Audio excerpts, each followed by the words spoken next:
11.5 game lead in the National League East before mid-June. Yeah, that's pretty good. The Washington Nationals absolutely rolling right now. Winners of 13 of their last 17 games. The Nats looking good heading into those summer months.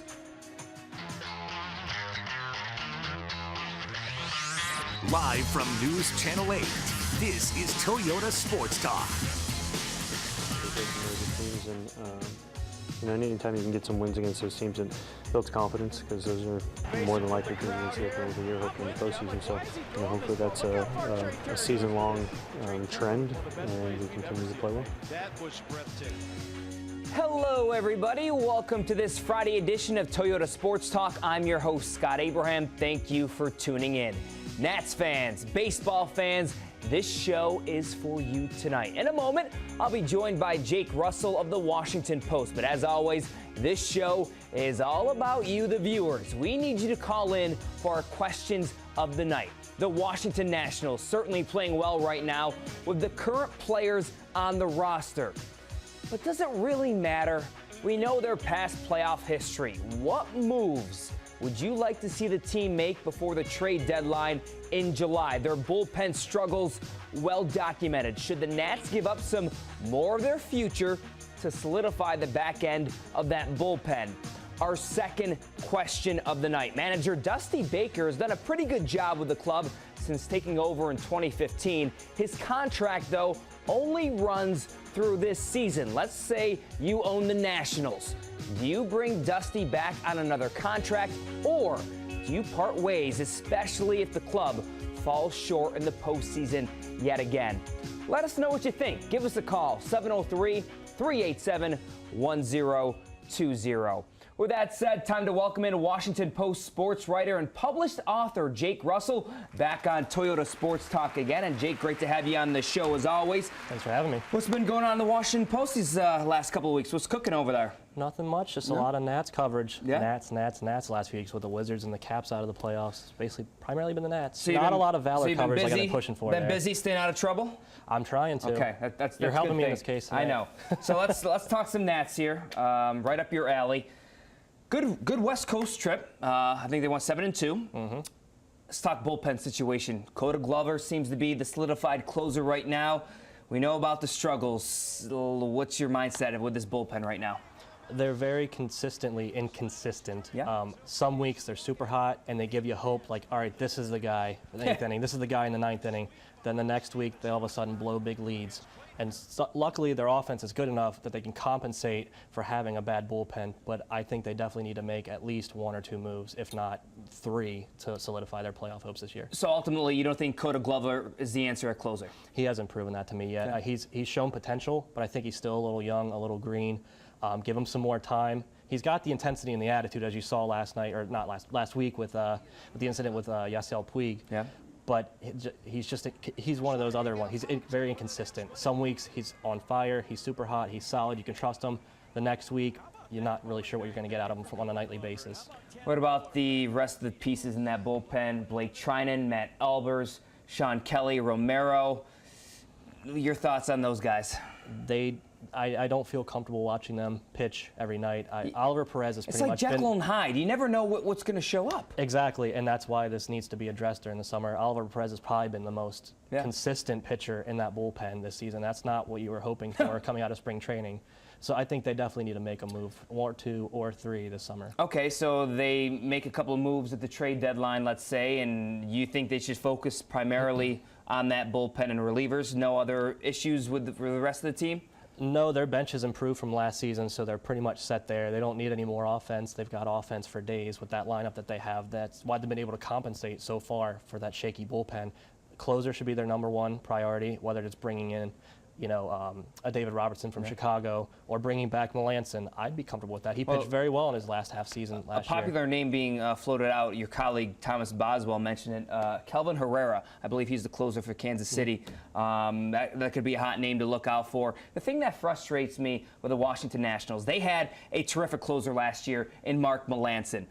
Yes, he was asking a very hefty price. He left for the Giants, got that big contract. Do you think ultimately that was a big mistake, letting him walk? Because he did the job here in Washington.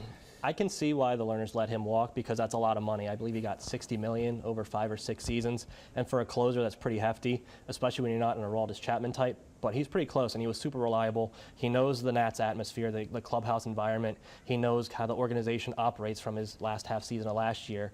I think them bringing him back this season would be a good idea. They've proven this season they need the help there in that position. So you'd have to sacrifice a little bit of your future again to get these pieces in July and to shore up that bullpen.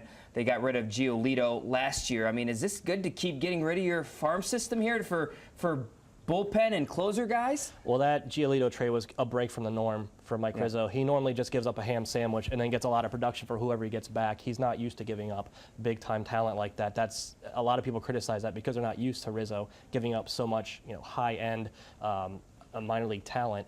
This season, I don't think you should sacrifice much more than he has in the past.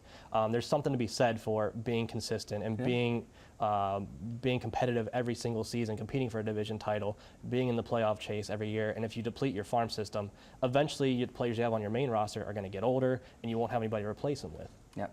Well said there. And our second question of the night deals with manager Dusty Baker. Kind of a lame duck situation right now. He came over in 2015. He's done a nice job with the Nationals, but his contract runs out at the end of the season. And our Aaron Hawksworth talked to a bunch of the players. And you know what? They love Dusty, and they'd love for him to stay for quite a long time. Dusty's got that young blood in him. If you want to figure out the secret to staying young, all you need to do is watch National skipper Dusty Baker. He gets the best fruits, the best salads, all the most organic food you can eat. I mean, I think Dusty has it. He's figured it out. I think he's not sharing that either. He doesn't want to let anybody know about that. His walk, so swag. His demeanor, so chill. His personality, so warm. He doesn't worry about too much stuff. He's a really positive guy, makes the best out of every situation. I think he's got things figured out where he doesn't allow the world to stress him out. Let's go get him, Dusty, baby! Dusty connects with fans and mascots alike. He takes the time to get to know each player on a personal level. He's a man. He knows when to have fun. He knows when it's time to get down to business. But you know he's going to be on your side no matter what. Even his style is youthful. He listens to rapper Future, occasionally rocks a hoodie, and always wears his wristbands. Well, I don't think anybody knows how old he actually is. To be honest with you, I want to know what's in Dusty's fountain of youth. I mean, Baker even played a hand in creating the high five. I think that's the game of baseball. It's fun. It's fun to be around everybody. There's tons of jokes, tons of experiences that you get to laugh about and enjoy. And some guys do it better than others, and I feel like he's one of the best at it. Dusty's certainly a players type of coach. That clubhouse loves him. Why haven't the front office made a long-term commitment to Dusty? They're notoriously strict with how they dole out contracts to managers. They don't value managers the way they value players, as you've seen with Scherzer and Strasburg's big deals. You look at Matt Williams, you look at Riggleman. I mean, it's a trend. Exactly. With Dusty, he has the cachet to kind of speak up and say something because he knows if he gets canned after the season, he'll probably get some looks elsewhere. Yeah. So he's willing to speak up and say, hey, I want to be here. I'd love an extension. I think I deserve it. And I've managed above my pay grade. And he has. And I think the Lerners will probably do something at the end of the season. I'd be a little surprised to see them address this mid-season. But after the season, I think he'll definitely get an extension. Do you think what the Nationals do this postseason will weigh on their decision whether to keep Dusty or let him walk? No, I think as long as they just play the way they've played, they'll bring him back because there's something to be said for a player's manager and that gets results. Oftentimes player managers don't get results or player coaches don't get results because they acquiesce to the players way too much and the players think they can get away with anything and then therefore there's no results. This team gets results and they just love playing for him, as you saw in the clip there. As Aaron said, he's one cool customer. He has that swag, the toothpick. You gotta love it. We're just getting started here on Toyota Sports Talk. The Nats always a big talker in this town. The phone lines are now open. Give us a call. We want to hear from you. 703-387-1020. Our questions of the night. Should the Nationals trade for an established closer? And would you like to see Dusty Baker back with the Nats as the manager? Let's get it rocking and rolling on this Friday Sports Talk. Stay with us.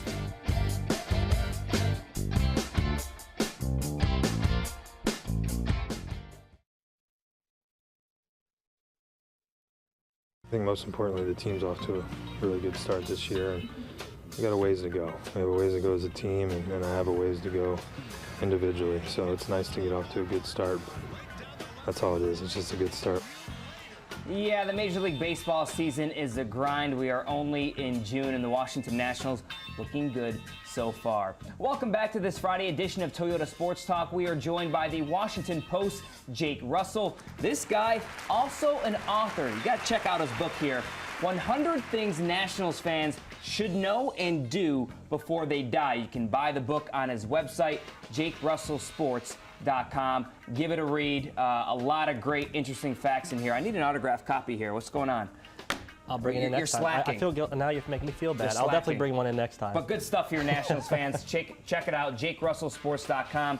Good birthday present, Christmas present for those Nationals fans out there. Father's Day's coming up. Father's Day. Good. Yeah, good call there. All right, so you heard Ryan Zimmerman coming in off the top there out of the break.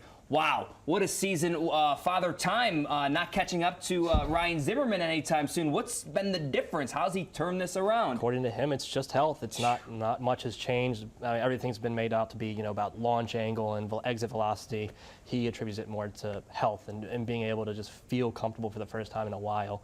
And that's been the big question with him for most of his career is his health. And now he's showing the possibilities of what he can do that we've been kind of waiting for most of his career. I mean, look at these stats, Jake. 362 batting average, 17 home runs, 49 RBIs, 40 runs. Is that good? That's pretty good, especially in June. Are we talking maybe an MVP candidate here? If he sustains this, he would definitely be in the conversation. I'm not sure if he would actually win it, but he deserves to be at least in the top 5 in the conversation because this is just lights out, and this is what Nats fans have been hoping for from him for years. I mean, if you're in the Nationals front office and even a Nationals fan, you weren't expecting this type of production from Ryan Zimmerman. You got to believe this is almost gravy in a sense for the Nationals. Like, my goodness, this is a terrific development for the club. Exactly. I'm sure some in the front office will publicly say, "Oh yeah, we totally knew he had this in him, and we were totally expecting it out of him," but they probably weren't. I wasn't. That's for sure. No.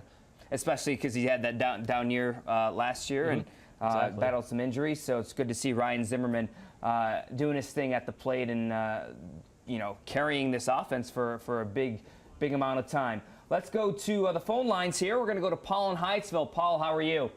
All right. I just want to say Zimmerman, he is one hell of a player. And, yes, he's one of the top League 5 baseball players out there in the league. So, and as far as Buster, as far as the owner or the whatever, I think he should stay there, and they should just build around him, because he's one of the great mentors in the baseball league. So I think he should stay there. They should extend his contract. But, yes, he's an old-school player, so you got to realize he's a great player back then, and he's a great coach right now. But when you look at Zimmerman, there's no stopping him. Yeah, well said, Paul. Thanks for the call and thanks for watching. And Paul brought up a good point of how Dusty, he's a former player. He's been around the block. He's a mentor for these guys. I mean, how big of an asset is, he's played this game before. He's seen a lot of things in this game. And how can he help like a Trey Turner, these younger guys coming up? Well, he's one of the things about him that makes him stands out from most managers is that he's moldable. He can relate to a bunch of different players from a bunch of different eras, but he still has that old school mentality inside. He knows the difference between the baseball in the 70s, baseball in the 80s, 90s, 2000s, 2010s. He knows how to kind of relate to different personalities and how they relate on the field too. That's one of his most, I think, important attributes. I want to touch on Trey Turner. A little bit of a sophomore slump. Do you think he's the type of player, who's the real Trey Turner? Is it the guy that we saw last year that, tore it up his rookie year, or is he more this type of player this year, not putting up the numbers like he was last season? I think until he hits his late 20s or early to mid 30s, what we see with him running on the base pass, stealing every chance he gets is kind of that's going to be the most consistent part of his game.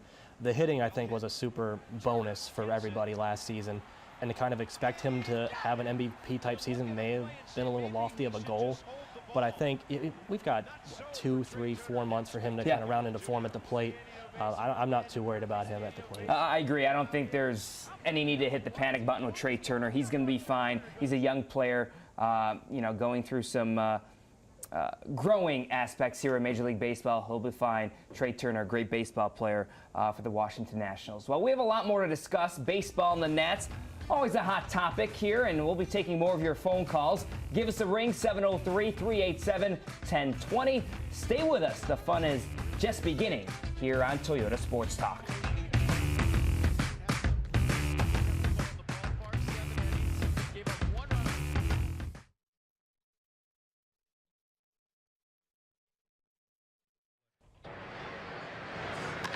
And he hits one out of the ballpark. When he's not busy smashing home runs, Nationals first baseman Ryan Zimmerman She may have been the smallest one out on that field, but there was nothing puny about her skills. takes time to read to kids. If you guys want to know the end of the book, you guys are going to have to read the rest of it. Deal? Yeah. Promise? Yeah. Okay. It's all part of the DC Public Schools summer reading program. Who's your favorite author? I like all the Dr. Seuss books. This year, Zimmerman is the ambassador. That's a great program. I mean, I remember when I was a kid, we had, I think it was called Book It, where if you read a certain number of books, you got a free pizza from Pizza Hut. So. Did you get that? Oh yeah, oh yeah. Have a good summer, all right? I thought it said a lot about you also that you have a game later today and you took the time to do this. How important is it? I think reading is huge. With all the technology and things that kids have nowadays that we didn't have, it's pretty easy to get distracted and forget about just picking up a book and learning how to read. Sorry, Jake, he wasn't reading your book today. My heart's a little bit broken now. Just a tad. He's got to get the memo here. I agree. Anyway, how nice is it to see these players get involved with the community? See a Ryan Zimmerman do these reading programs. See a Bryce Harper and these other players go to little leagues and talk. How nice is that, just from a journalist and maybe even as a fan, to see these players get involved with the community? It's really important. I think, like he said, with technology and stuff nowadays, more or less and less kids are reading, and it's really tough. Like this whole past year and a half, I've been on a Make Reading Fun Again tour. Yeah. And it's tough. There's not that many people 20 or younger that read anymore. So for guys like Bryce and guys like Ryan to go out there and have an impact on these kids, it's something that they're going to remember forever, and they're actually going to take it to heart because it's coming from them and not someone like me. And maybe they should take the incentive like Ryan Zimmerman had of, if you read, you get pizza. I would read. That's a great incentive. I would read for free pizza. For pizza, absolutely. Let's touch on the starting rotation here. Strong point, obviously, the Washington Nationals. Scherzer, Strasburg, Roark. Scherzer pitching out of his mind. Is he pitching better than he did last year? That's kind of a stretch because he had a really great season last year. I don't know, man. But it's on par for sure. That's true. And he's one of those guys where, yeah, he's getting paid, and he's going to be paid for 14 years in a row from this contract. But he's living up to it. He does not take a night off. Every time he's out there, you can just see the intensity that he has. Like when he was cussing himself out inside of his glove the other night. That was amazing. I loved it. Made Deadspin. I mean, it was all over the place. I loved it. Like, this guy takes his work seriously. He's not one of those who's just going to take the money and run. He's going to bring it 100% every single night, and I don't think that's going to change as long as he's playing. Can they ride a Scherzer? Can they ride a Strasburg to postseason glory, or this bullpen is a concern? We'll see. It didn't work last year, and it didn't work the year before. Nope. The bullpen is the biggest need that they have to address, and even with addressing it, they need to be careful with how much they give up. And when they do get a bullpen or a bullpen piece, like whether it's a 7th or 8th inning guy or a closer in the 9th, I'm still a little skeptical of how they'll do in the postseason because they had Melanson last year and couldn't close it out last year. Dodgers had a guy named Kershaw. And then Jansen to close it out, that the Nats couldn't get this offseason. Yeah, Jansen was a pain in the butt too, yeah. So we're going to wrap things up here out of the break here, but we're going to get Jake Russell's kind of maybe early prediction of where he thinks this Nationals team is going to end up come postseason time. So it'll be interesting to see what Jake has to say of prediction time a little bit here in June, where the Nationals will end up. Stay with us. Toyota Sports Talk continues.